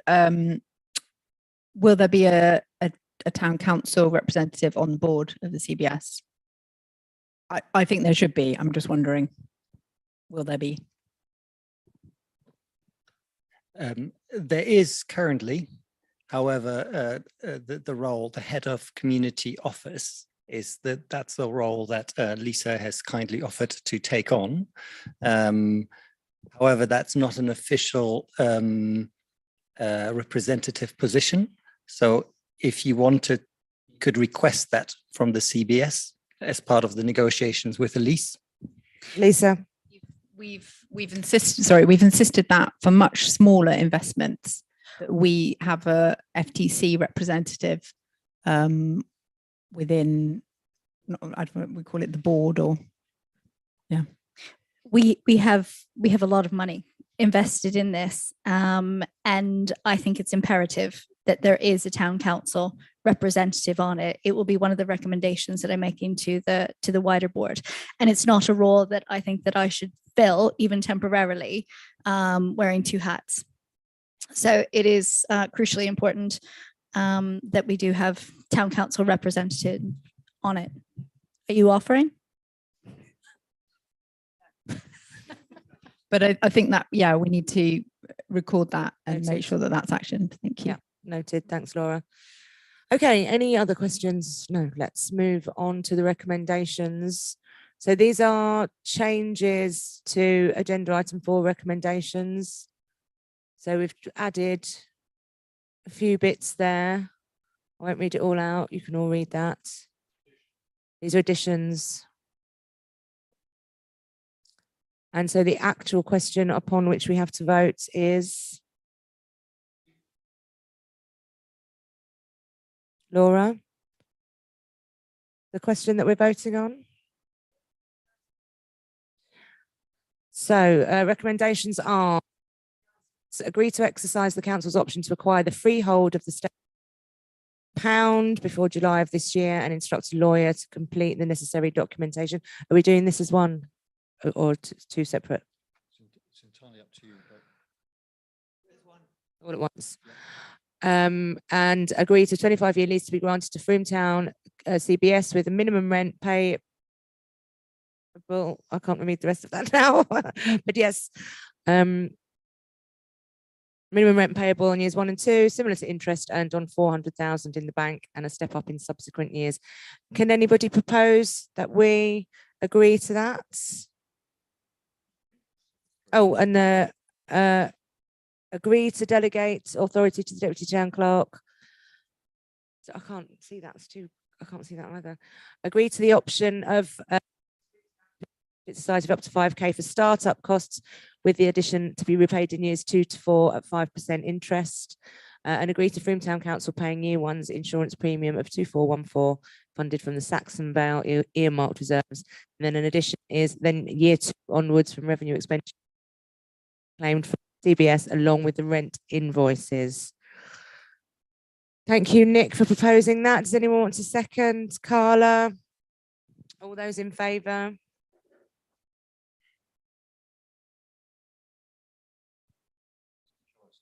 And can we note who abstained? Lisa didn't vote because of, so yeah, because she can't. No abstentions. Okay, agenda item 4 complete. Agenda item 5, this is my favouritely worded agenda item of the evening. For decision, establish an oversight committee and formalise some informal groups to ensure council accountability and transparency. W1, here we come. And this is going to be Lisa, I think. Hello, yes, I'm presenting this on behalf of Paul and Anita in their absence, being fully aware that I have not been involved in the creation of this, so I'm asking for my colleagues' help on answering any questions where possible.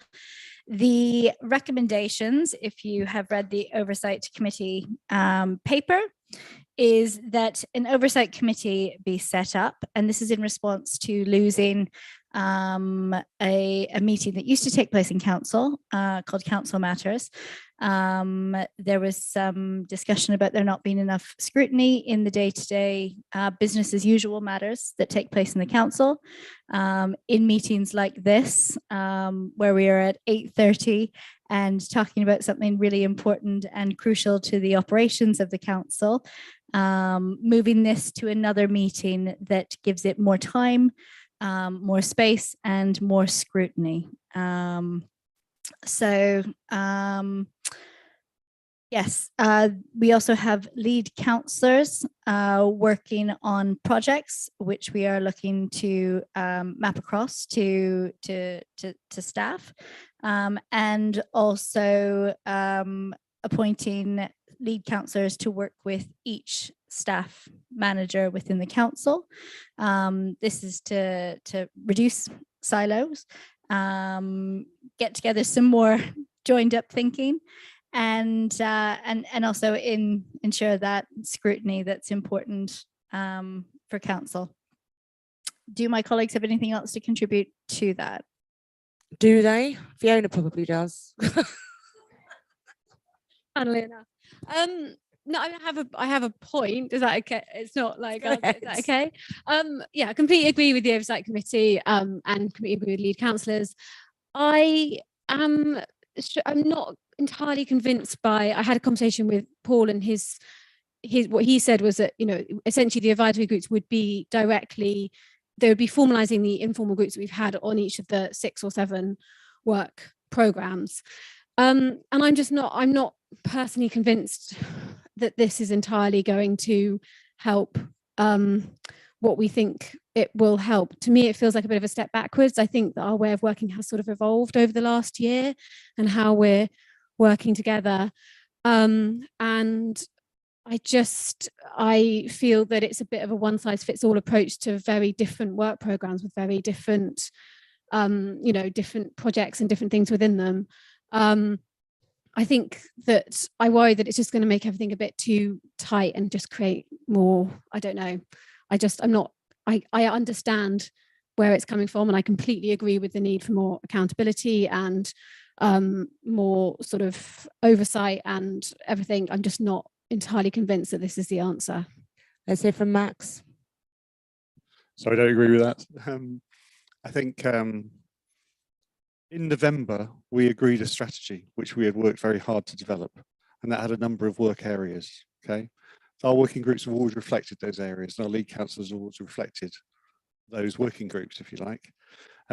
What we always said is that we would try and work through those working groups and to establish self-governing activity in the community, right? And like you can see that happening now. Like that's exactly what's happening with the football club.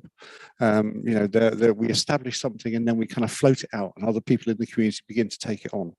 So all the working groups do is establish a route to do that that's in line with our strategy. So I don't see why we would do anything different really, other than to do what's been proposed here, which is to formalise that. And there are some working groups, of course, that have not necessarily got, you know, got going properly, and either we need to make them go properly, which is essentially what this says, like let's have a review of that and let's make sure that these things are working properly, or let's do something completely different. Within those working groups, within those strategy areas, we have freedom to do whatever we like. Yeah. And we can vary those strategies, we can vary the work plan, we can vary the activity, we can do any of those things. So for me, it is not a step backwards, it's actually a step forward, and it's just, we started something and we now need to see it through. I think the Oversight Committee will do something which has been missing for some time, if you like, which is to give us some scope to be able to deal with some of those items within the council, which we've probably ignored because we want to talk about the kind of juicier things, if you like, but the ordinary business of the council does need to be attended to. That's what this does. So I'm really in support of this. Okay, thank you, Max. Lisa. Max, just for clarity, is what you're saying is that putting this together still allows for flexibility and agile responses to changing situations, and it doesn't mean a hard and fast sticking to what we've stated in our strategy. So absolutely, that was always my understanding, is that strategy would evolve according to events in the town. Yeah, that if things change in the town, you know, so I think we put an awful lot of store, for example, in the anti-poverty group, quite rightly. I think there is evidence now that that's kind of shifting in some ways, and the focus of that might need to shift. So that's all within our gift, if you like, to be able to do that. But it is really important that the strategic areas that we selected, that we made a commitment to the community to deliver, that we do deliver on. Even if the work program changes, it's really important that we keep to the promises that we made. It was only a 2-year plan after all, so we also need to start reviewing that kind of fairly rapidly and beginning to create something new, which might include some of the stuff that we kind of said we put on the back burner, like circular economy, like education, like all of those sorts of things. Those things can come to the fore now as we complete our work. So it is a very fluid picture. The question is how to create a kind of set of containers for it. And it's right for me that those sit with the headings in our strategy currently. Lisa, Fiona, Carla. Just very quickly coming back on that. Oh God, now I've forgotten what I was going to say.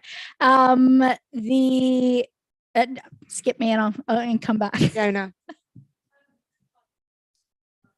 Yeah, just so in the kind of full paper or somewhere, the advisory groups are also, so I agree, I prefer the structure. I think we just needed a little bit more structure. I was finding the working groups kind of pretty scrappy, like confusing and unaccountable, basically.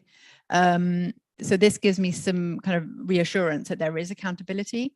And also in the fuller paper, the advisory groups are not just councillors, which is what the working groups were, and it ended up being a kind of bit of a vacuum.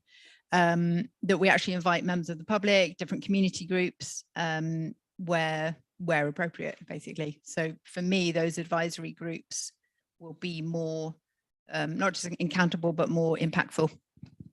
Yeah, it's actually a bit around that is where I have to say I am very reassured about the fluidity and the nimbleness of it, and that is reassuring. But I think it's difficult because obviously I'm looking at this as co-leader on the climate and emergency work programme. Obviously I'm sort of seeing it through that.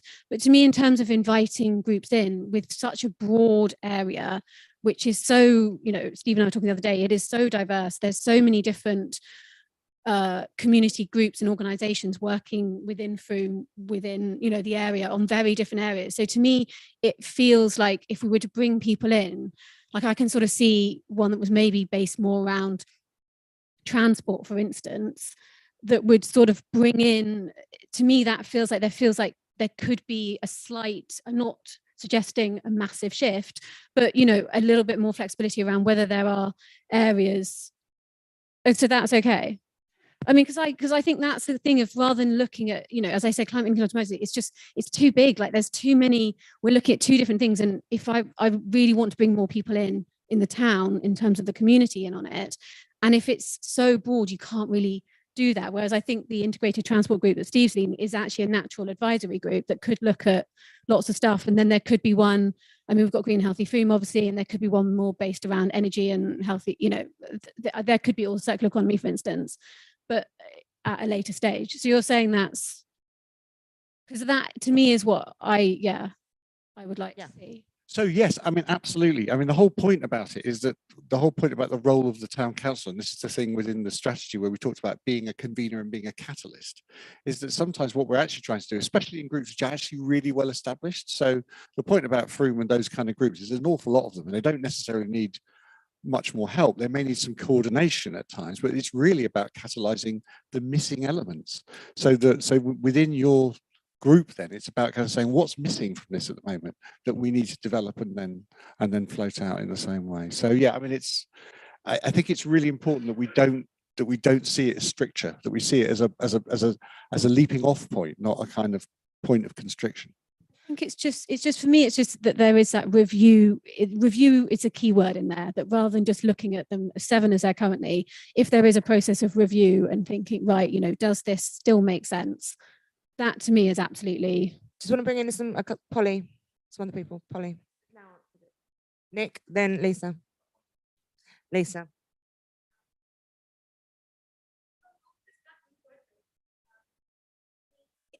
It feels to me like this allows us to ensure that the town voice is heard and also captured, which is something that we've talked about in our council meetings that perhaps we could do a little bit better.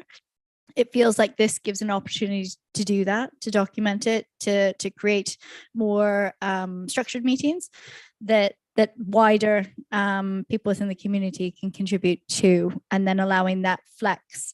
And also it means, for me, it looks like we are all better informed about the work across the different groups and how those things could impact and support one another. And it also looks to, a piece of work on efficiency and making sure that things aren't doubled up or missed.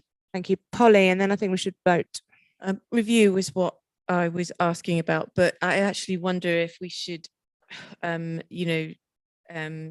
this evening to document that we are specifying a time to trial this potential thing, so that we are saying, okay, this is not, for the rest of the council time. This is something that we're voting on that we think is going to work right now, but we review it in 6 months, a year. I guess we can add a point to the slide that says review in. Would everybody be okay with that? Review in 6 months? Don't know if that's enough. Is that enough? Make it a year. Okay. So with that caveat, can we now move to vote on those points, please? Someone to propose? I need to vote on the amendment. Yeah. Can we all vote on amending the slide so that it says to review in a year? Nick to propose, Polly to second that. Now, yeah. Oh, and me. Yep. And then, and then can we vote on overall acceptance of the proposal? Fiona, seconded by Steve. Everyone.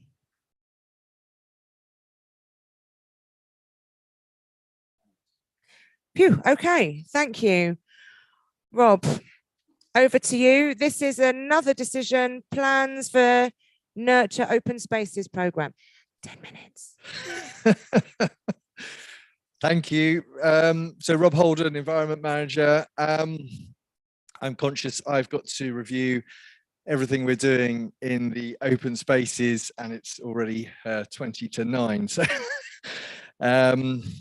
I'll have to speak very quickly or cut out half the slides. Not quite sure which. Okay, so to start with, as was mentioned earlier, in November, Council adopted a strategy, and in that strategy, there were various work programmes, one of which was the one I'm responsible for, which is nurturing open spaces.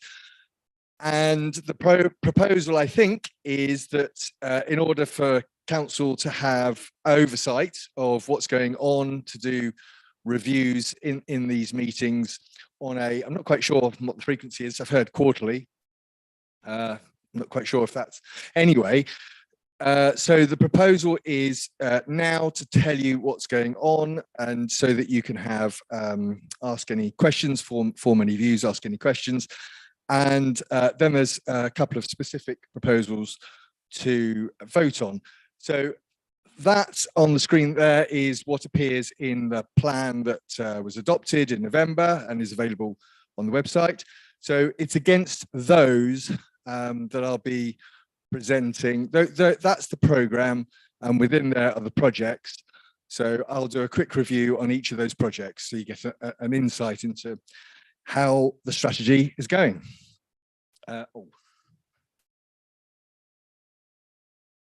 Okay, so the first one is, sorry, so I don't have a podium, you see, without podium.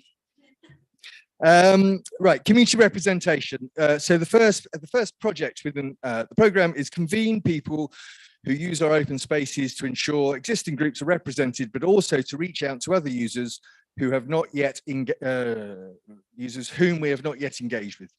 Work with residents to ensure involvement. So the update here is that we are engaging with local residents, and we're going to be doing management reviews of all the sites. We are starting first with the Showfield. The work to do that has started on the management plan, but the big project at the moment is looking at the Showfield play area refresh, which we voted on at the last meeting. And there's going to be a stakeholder engagement next week. So we've been working very heavily towards that. So yeah, that's all going really well. we had the approval here to access the Section 106 money. So once we have the play companies have submitted their bids, once we've got the quote and we've decided, we can then apply for the funding from the Section 106. The play strategy informs that. And so there's engagement at all steps. The next engagement is with stakeholders and play companies. Once we have proposals back, there'll be engagement with the people who will use it. So we'll be going to the public on that. And then with the management plan, we're doing a review of that. And again, that will go to local people and stakeholders for a review. Those two reviews probably will happen at the same time. So that's that. I'm just conscious how hard this is to get it done in the time available. Yeah, thanks. So the next thing is new and open spaces, basically to identify any places that we want to take on as part of the new unitary authority. So we've already had the first success there, which is Broadway Community Gardens, which was acquired and is going from strength to strength with the community getting more and more involved. And that's really moving forwards. The Rangers were in there last week doing some fantastic work, starting to push back some of the vegetation, and then we'll be doing some work on the footpaths there. We will be obviously open to taking on more sites, and there's a possibility that we could be a pilot for looking at the start of that journey from the unitary authority, exploring what might be taken on for local management from local communities, and we could be a pilot for that project. Thank you. Managing a growing estate. Yeah, we've got a range team. We've got a series of sites that we manage already. Obviously, with the slide we just covered, we might be taking on more sites as time goes on. So how can we ensure that we have the capacity to manage what we've got now, but also manage what it's only going to go one way. We're only going to take on more in all likelihood. There's developments we all know about happening, and there might be green spaces as part of those developments that the range team will be responsible for managing. How do we ensure that we are future-proofed and able to manage sites in the future? Well, the first thing to say about that is we have just recruited 2 new rangers, and we've appointed a new lead ranger, which is fantastic. So as of in a few weeks' time, we'll be back to full strength for the first time in about 6 months. So we're very excited about that. But a key aspect of being back at full strength is we'll have 5 people on the ranger team. We've also got a tree officer. That makes 6 people who are trying to do the work across the whole estate. And at the moment, one of our vehicles has died. The old electrical vehicle, after 11 years of service, has basically completely it's not repairable, not financially viable to repair it. So we need to think about a new vehicle, and that's one of the key discussion points. If that's okay, I'll park that for the moment, and we'll carry on with the review. So, no, it's good. It's good. So planning. This is just to say that we need to be open to reviewing housing and planning considerations with regards to open spaces. So just to say that that's ongoing. The next one, amenity and biodiversity. Ensure our parks, open spaces, and places that people value highly to enjoy, are accessible and inclusive, and support a wide range of outdoor activities and biodiversity. Yep. You're on it. You're on it. So the review of the management plans has got inclusivity very much at its heart, and that's true of the Showfield Play Area Refresh, it's true of the Showfield Management Plan, and it'll be true of all the reviews that we do. So that's ongoing. We're about to Millennium Green, which was obviously set up in 2000, and the governance of that needs to change now that the local volunteers have done an absolutely amazing job, but over the years their numbers have dwindled. And so we're going to take on the governance of Millennium Green. And there's a meeting here on the, I think it's the 18th of May to agree that. And there's another example here. Nikki Cox has done a fantastic job in the bottom photo at Green Chapman's Close of putting in markings on a play area that we manage that has now turned it into a space where families can go with their children and practice riding bikes in a sort of mock road environment. It's transformed the space very quickly into a space that's used a lot by families. So we're looking at ways we can do that in everything that we do. There's also the refurbishment of the cafe, which has happened and is really great in the, lovely to see that back open. Lots of community engagement happening there. The scrap store play pod that Hannah Stockford and Nikki Cox have been involved with is brilliant, and they're going to do more in that area. Tennis club floodlights, refurbishment of the toilets. There's a lot happening in Mary Bailey and Victoria Park, bringing that space to life. We'll be working on the coronation flags, which are about to go up. Just got to do some repairs on a couple of the bungs to keep those in place, but they're going up very soon. And yeah, biodiversity is key, and we are monitoring that through iNaturalist and making sure that we're on track with monitoring how biodiversity is being affected on our sites. Next one. Collaborations with partner agencies. We've been doing some good work here. We worked, as you know, looking at play spaces in the Stonebridge area. So we've been working very closely on that project with Mendip as was. And you may have seen that we are now working with Frome Medical Practice, which was quite an interesting development. They approached us. We already managed the site right next to them. They wanted some help managing their outdoor space, which isn't very extensive. We were already in place, managing the site next door. They're a not-for-profit organisation with whom we work already. So there was an opportunity there to work with them. We've ensured that it's done on a basis where all of our costs are covered. And the opportunity cost in terms of the range of time is very limited, given that they're there already. And I would say is covered by the fact that the money coming in will pay for contractors when we need to increase the ranger capacity in other areas. So it's a really good partnership that will develop and strengthen relationships with an already strong partner. We are exploring the possibility of a community woodland site. We've been doing this for about 4 or 5 months. It's still very much at the possible stage. We're not at a position to announce anything, and it may come to nothing, but we are actively exploring that at the moment. So that's another working with partner groups project. So those are all of the different areas, all the different programs as part of the, all the different projects as part of the program. And then just quickly on other projects that are going on. So we are, as Nick was talking about earlier, we are reviewing the litter management on our own estate. Nick was more talking about the town centre. So we're in the process of reviewing that.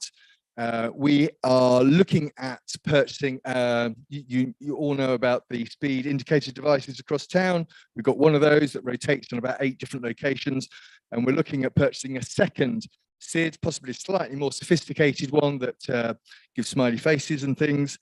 So we're working on that. And the second thing that you're going to be asked if you can vote on tonight is the police have approached us to say that they know Victoria Park has potential. It gets a lot of attention in the summer. It's a place that requires a lot of police resource. They're very keen to have a CCTV camera in Victoria Park. It's been talked about for a while. And so there's a proposal to put one up on the corner of the Bowls Club, where the yellow dot is. Oh, sorry. Game. Where the yellow dot is where it would be located. So that's on the corner of the Bowls Club, and it would face out for the whole of Victoria Park. We have one in, actually we have 2 now in Mary Bailey, the one that's always been there and one that is focused more on the bowls club at the other end. But in addition to that, Victoria Park isn't really covered, and it is a place that gets a lot of attention in summer. So the police have proposed putting one up there. And it's a joint project with the Bowls Club, with the police, where we would purchase the camera, but it would be purchasing from the police at about a third the commercial cost. We would install the lamppost. The lamppost will be bought by the Bowls Club. The Bowls Club will pay for the electricity. So it's another community project, and it's very much at the bequest of the police. We would donate the camera to the police, and the police then would be fully responsible for owning, managing, operating, nothing to do with us from that point on, but we're supporting the police's operational requirements. So those are on the cost. I should say the cost. The camera is actually less than what's written here. It's about 1,100. Installing another 1,100. As I say, no cost for the post, no cost for electricity. So the last thing then is to pick up again the question of the vehicle. So the requirement for a new vehicle, we now have 5 rangers and a tree officer. So as I mentioned, 6 people. The old electrical vehicle is now 3 years past its service life. It's 11 years old. And we have been exploring if it's possible to bring it back. The batteries have failed, the axle has failed, one of the wheel joints has failed, and the total price to restore it is in many thousands. And then you're restoring a vehicle that's already past the end of its life. It's just not worth it. So we are down to 3 vehicles. So we've got the Transit, the electrical vehicle that carries 2 people, and the Transit, the electrical vehicle carrying 2 people.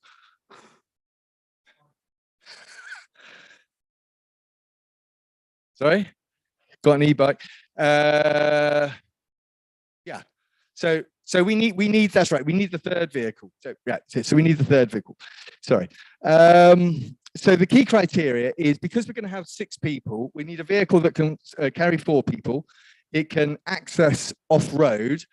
The existing electrical vehicles are great. They're small. They can get to places you can't get to with other places, but they can't get onto wet grass. And we do have to get onto wet grass. The other day, we were doing some bird box building in Edgewood Park, which is totally flat, and it got stuck. So they're great, and they only last a certain number of time. So we need something that can access off-road. We can tow weight, can pick up materials, can tip materials. Yeah, we obviously want very low or 0 exhaust emissions, and it needs to be very reliable and have a long lifespan, unlike the old electrical vehicle that only lasted 11 years. That's the criteria. And then, so here's the key slide. These are the 2 options. We could get a tipping G4, or we could get a tipping extra cab Toyota Hilux. The advantage of the Hilux is it will go off-road. They're about as reliable as they come. It's, in terms of emissions, it's as good as they get in terms of an engine. It meets the ultra low emission zones for emissions. London boroughs are buying these because they're as good as you can get with a combustion engine. It is a combustion engine, but they're as good as you can get with a combustion engine. We will have extra things on there to make sure that it will turn its hand to all the situations we face. So it'll have chapter 8. That mean they can work on the road with the chevrons and the flashing lights.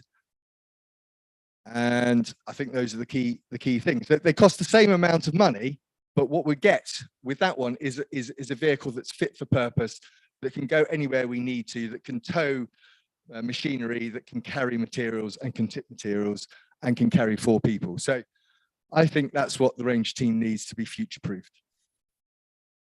The Toyota Hilux. I think in terms of format, the idea was to review the projects as they appear in the plan, and just to do a commentary and then a status, so we can flag amber, red if there's issues, green if there's not. So I've taken too long, but my rattle through is that they're all green. Brilliant, well done. Woo! So the last slide is about the recommendations for voting. So item 6, yeah. So approve the purchase of a police source CCTV camera installed in Victoria Park. Total cost 2.6, that's actually 2.2k, and donate it to the police. And then secondly, approve the purchase of a Toyota Hilux extra cab tipper. So if we take the first one. And, I'll take them both at the same time. I don't think anyone's going to go for one and not the other. Lisa. Less of a question, I suppose, more of a statement. Given that we are so committed to climate, and I completely understand your reasoning, I completely get it, and it's unfortunate that there isn't an alternative that is even better than the Hilux. Yep. I'm wondering, it's kind of in two parts, and I apologize because I know it's 9 o'clock, but one, what do we do in terms of carbon and eco offsetting? Yep. And secondly, can we do something that aligns with the mitigating against the environmental impact of that as a vehicle? Yep. Because of our commitment to Sure. eco. Yep. I don't know what that is, Yep. but I would say firstly, we will be using the transit a lot less. At the moment, anytime we get heavy materials, we're using the transit. So by using the transit less, emissions are going, by the purchase of this vehicle, emissions are going to go down. Also, by the purchase of this vehicle, as opposed to another electric one, which will run out of steam in 10 years' time, this will see all of us out, probably. I mean, it's going to go on forever. The number of miles that we do, is about less than, I mean, it's a few thousand a year. I think it's less about convincing, but more about being really clear about why we've made this decision and what we are doing to mitigate against the environmental impact. The other thing I would say in terms of mitigation is that the very nature of what we're doing as rangers is managing green open spaces. So in terms of, you know, it's a tool with a small environmental footprint that enables massive carbon offsetting in terms of there being a sink in the grasslands and the woodlands that we manage. So if you look at it's the right tool. That if you look at our carbon footprint as a whole, I would argue less use of another vehicle, the transit, and enabling us to manage larger open green spaces, which is a positive. Could we have a paragraph that sits on the website? That would be great. Of course, Just of something course, that yeah, of explains course, that. yeah. I mean, highly it's a defensible. good point, and I was conscious if we had more time, we'd debate. Nikki. Just to say, we do have a model of Frome Town Council's carbon emissions as an organisation rather than the town's emissions, which is something we look at separately. So I can kind of rerun that based on what is being proposed. Fantastic. I kind of agree with Rob's reasoning that it probably will end up with reduced emissions, but we can demonstrate that with hard figures, if you like. That would be brilliant. Thank you, Nikki. Nick, then Fiona. Yeah, very quickly, Rob, brilliant work. Shame you didn't have more time, but you know, people talk about me, so apologies. Just the opportunity cost thing always bothers me, really. Broadway Gardens, community gardens, brilliant thing, but I think that work should be done by the local residents, not so much by the rangers. That will carry on in other areas, I'm afraid, and I think it's something we really need to keep an eye on because your people are really going to be much in demand and much in need. Yeah, I would just. Do you want? Sorry, go on, Fiona. The work that Rangers have agreed to is a very small programme of work this year, mainly about improving the accessibility to the site, so improving the path along the back, which is something that we just don't have, the community doesn't have the skills to do because it's stoning a path. And it's part of a vision where we will be passing it on permanently to the community, so it's only a short window when we'll be doing work. Once it goes over to SOS, the management of the site will be under the community, hopefully with a few little extra bits from the town council when we need them, but we're not planning, it won't be a lot. And just to say that obviously I co-lead on the climate and ecological emergency, and I do actually agree with Rob's reasoning. You've also got to look at the grey cost of the energy of producing the thing, the vehicle, and as Rob says, the lifespan of it, that is more sizable than the emissions it will have over its lifetime anyway. And if it's used and it's got a good life, then that will make it back. Yeah, the argument's really strong. Mark, you wanted to say something? Yeah, just a quick question. I fully support the purchase of the Hilux. Rob and I had long discussions about this. The cost of running, especially the older electric truck, are actually eye-watering. I mean, I was up with the Rangers on Monday when they were trying to fix it, and 90 quid an hour to call the mechanic out, and then the parts come from France at a huge cost. So the Hilux is the most sensible way of doing it. Sometimes you have to buy the right tool for the job. I just wanted to, as lead councillor for Open Space, I just wanted to thank Rob.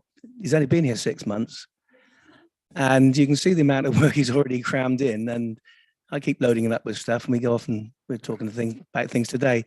And I'm really impressed with a really new and improved, revitalized Ranger group. And I think we've got a great future with them. So thanks for the work you've done so far. Well, thank you, thank you, Mark. But it's only possible thanks to the work that the Rangers do. Absolutely. Rather than myself. So anyway. Thank you. And can we just Jill? In the fact that, can you speak into the microphone? Come and have a look at our open space that Rosie has done. Yeah, the it's garden fantastic. is amazing. You've seen it. Mark has seen it, and I recommend the other councillors. We've got our coronation lunch there on the 7th of May, and it's going to look blinking lovely because it does now. Marvellous. Where is that? Rosie. Where is that? Foundry Barton Open Space. Lovely. Thank you. Well, I'm sure we'll all bowl along to have a look at that. Thanks for. Okay, can we go to a vote on this, please? Is everyone happy if we take them as one item? Approve the purchase and approve the purchase. Proposed by Fiona, seconded by Lisa.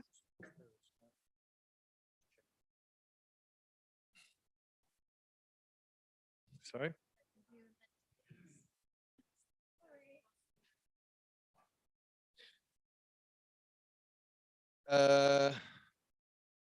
Slightly different in the report.